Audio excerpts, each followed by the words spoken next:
Welcome back to the channel, everybody. So these past few days I have been tuning the car, doing some logs, sending it over to the tuner. Right now it's currently on a base map. I do have a first revision ready to go for the car, but within this tuning process that I've been doing, which you guys will see in one of the next videos, my tuner says that he believes there's a vacuum leak somewhere, and I can kind of feel it because the car runs, for a lack of better words, shitty on idle. So there's a couple things that I think it could be, but we're going to check everything, all of the vacuum lines. We're going to check the intercooler couplers, pretty much everything after the MAF. We're going to check. So I don't know if you guys can see, but on the intercooler coupler, from the intercooler to the intake, that is just cracked, completely cracked, broken. This looks newer. This from the turbo to the back of the Y pipe on the intercooler, and that looks pretty new, so I don't think there's an issue there. But we're gonna pull the intercooler off completely. Once we get the intercooler off, we can have full access to all the vacuum lines from the turbo side to the intake, and pretty much just everything we need to get to. But my main concern is going to be this one right here, because it is a pretty heavy crack. Let's get to pulling this intercooler.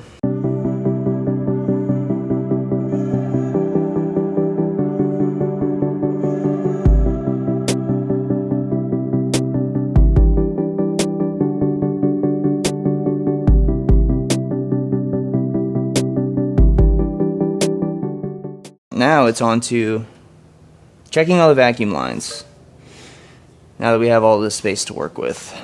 And also, do you guys remember last video when I did this new AC line? Yeah, it's already leaking. It's already leaking everywhere. Just a wonderful eBay special. Alright, here's the intercooler, the back side of the intercooler. Good thing,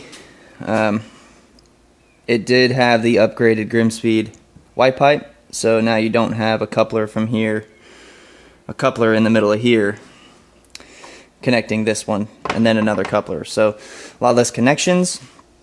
But when they did this, they just decided to not do any of the other couplers. You see all the cracks. So this is in rough shape. But thankfully, we have a full new Mishimoto silicone kit for the intercooler. So I mean, here's your new BOV, and then your new intercooler to throttle body. Let's do all three, just because no sense in taking it apart again later on, unless we're going to like a front mount or something like that. So this kit is super nice though. I'll link it down below where I got it. Super simple, super easy, and it got here in one day. Thanks, Amazon. But if you are looking for it, that is the part number. I will say another good thing about having Mishimoto stuff is the clamps that come with 90% of the other brands versus the clamps that come with Mishimoto. So definitely just quality, high quality. Alright, I know I didn't film most of that, but for good reason. I was pissed. Easy as that. But I got the intercooler back on with the couplers. Brand new couplers. Mishimoto on the front, and then Mishimoto from Y pipe to turbo. That's good. I think, somebody comment and tell me if I'm wrong, but this intercooler that's on it, I'm like 90% sure it's meant for an 08 to 21 or whenever the STI stopped. So, because the reason I say that, you can see there's no mounting bracket over here. I know the engine bays are a little bigger on the 08 to 21. The mounting bracket lines up over here, but the BOV and all that stuff is super tight because this intercooler is just, I think, a little taller, but definitely longer. So you can kind of see the difference of where the intercooler stops for the hood scoop. We got a good solid like 4 or 5 inches, 4 inches probably from the hood scoop to over here. Not a bad thing. I would say a decent upgrade. Main thing though is it doesn't mount, and the BOV is really tight to get it in there. So there's not a whole lot of room to work up in here. I also checked every vacuum line from the EBCS to the intake to the manifold, everywhere. Any vacuum after the MAF.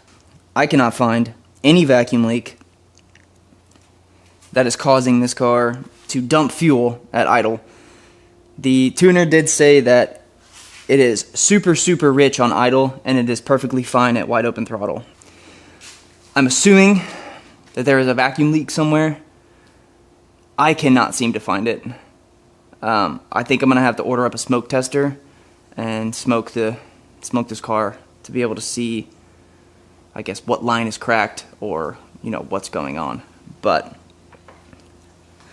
I'm hoping I'm gonna run some data logs, and I need to run the new tune, upload the new tune into here. But I'm hoping that those couplers and all that was an issue. Obviously it was an issue, but I'm hoping that was the issue. Fingers crossed. But now we're gonna have to order up a new AC line, and let's just order up a type RA short block. You know, let's just get this over with and bite the bullet, build this thing. We need to flash this new tune on here. I was born with the Drunkman 93 work 2. Alright, so it says please connect the green test mode connectors. Those guys are going to be either under your passenger side kick panel or your driver's side. There's 2 sets, one on the passenger, one on the front, but they both have to be connected to be in test mode. So, and one has to be unconnected to get it out of test mode. So we got to crawl in here. It is time to do Subaru acrobatics.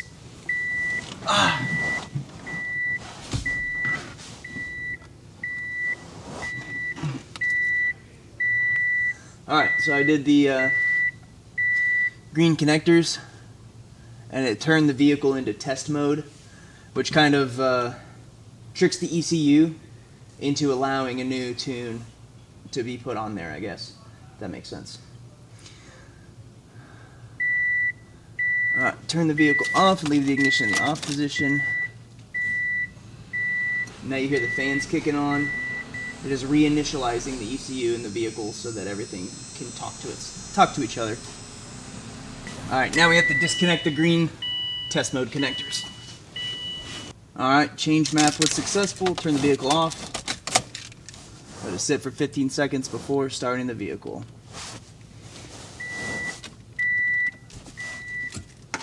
Okay, just like that, that was a real-time process of how to flash a tune onto your Subaru. But I was just reading the email from the tuner, and let's head over to the turbo inlet side. So the tuner was saying that he thinks it is turbo inlet side related, vacuum leak side. So like there's a vacuum leak on the turbo inlet side. So not here where I changed all the stuff, although that needed to get done, so that's just one issue that's taken care of. But we need to look at these vacuum lines here and make sure all of them are seated perfectly and there's no vacuum leak anywhere on these guys. And if there is, we need to replace it with new hosing, and then we need to check to make sure that the inlet is seated completely on the turbo, because as I told you, it's odd because at wide open throttle, perfectly fine. Fueling looks amazing. It looks great. There's no signs of any vacuum leaks anywhere. But at idle, it's just dumping so much fuel that it doesn't want to stay running. So he adjusted some tuning in the new, obviously in the second revision for idling. I'm gonna check for vacuum leaks, and then once that's all done, then we can go get some logging done.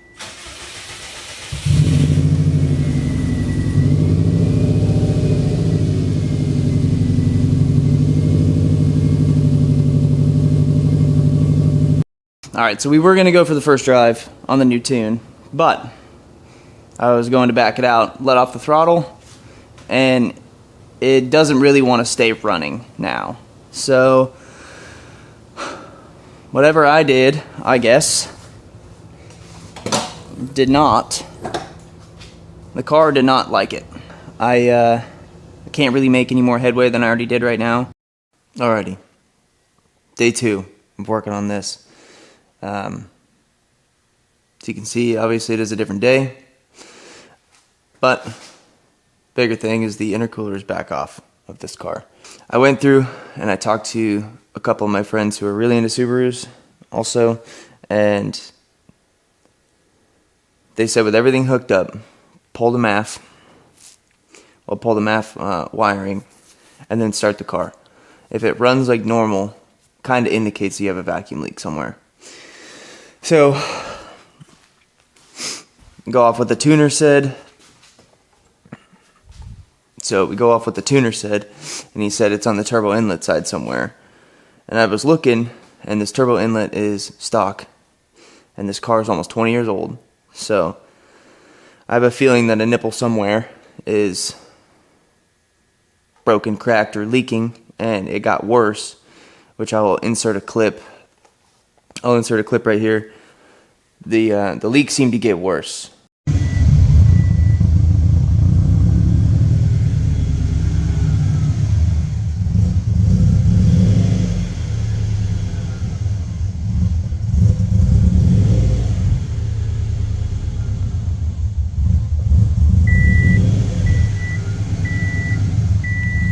And so with how bad that leak was, I figured it probably best to replace the whole turbo inlet. So I got one on order, and I have it here now. So we need to go ahead and try and finagle this piece all the way out from the turbo without breaking anything.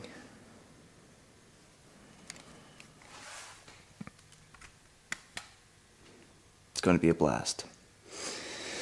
So let's start, I guess, undoing some vacuum lines and seeing if we can't wiggle this guy out of here.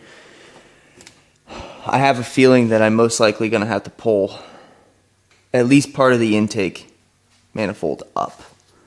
I had to do some trimming, quote-unquote trimming, and that's where this bad boy comes into play. But we got the stock turbo inlet out of the car. So I'm not 100% sure where this vacuum leak is coming from. I really hope it's the turbo inlet, but we're about to find out. So we need to reinstall. Now I had to lift up the intake manifold to be able to get this out, and I did cut off a few of these nipples because they just wouldn't go around the ECU wiring harness. But now leads us to this brand new rubber bad boy here, and this should be easier because I can pop all these nipples out of it and kind of slide it in where it needs to go, and then get it all tightened down. So let's get this installed.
So we got everything back together. Intercooler's back on.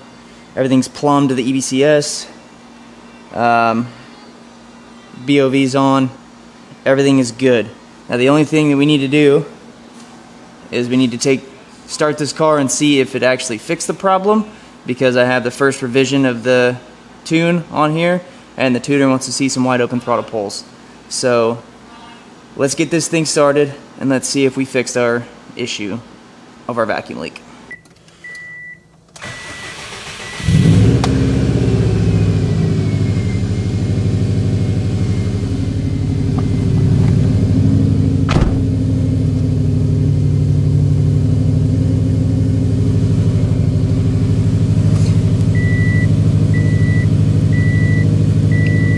So it only happened when I went into like reverse and dropped out of high gear. Let's see.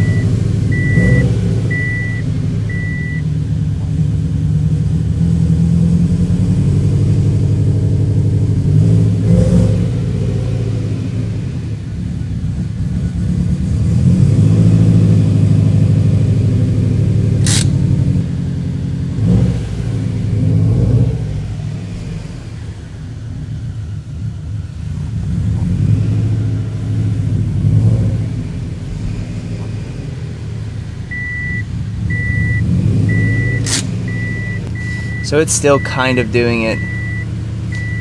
I have a feeling when it drops down, when the idle drops even more, it'll probably do it. Alright, please disregard the background noise. I think my neighbor is pressure washing his driveway. Either way, so I flashed the new tune onto the car, and I started it again after changing the turbo inlet, all the vacuum lines, everything, and it still did like the jump and idle for only like a minute, if that, not even a minute.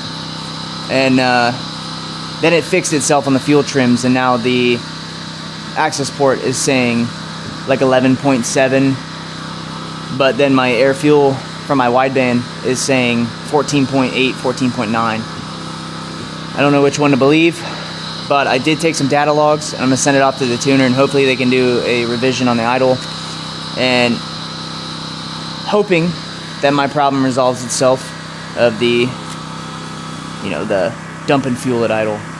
But I think we got it squared away. If there's anything further, obviously I'll pick up the camera and we'll update, but I think that's going to do it for this video. Thank you guys for sticking around. I know it was a little bit of a longer one, and I just appreciate all the support, and thank you guys so much. Let me know what you want to see down in the comments, and as always, I'll link everything in the description box below that I used. So, peace out guys, I'll see you guys in the next one.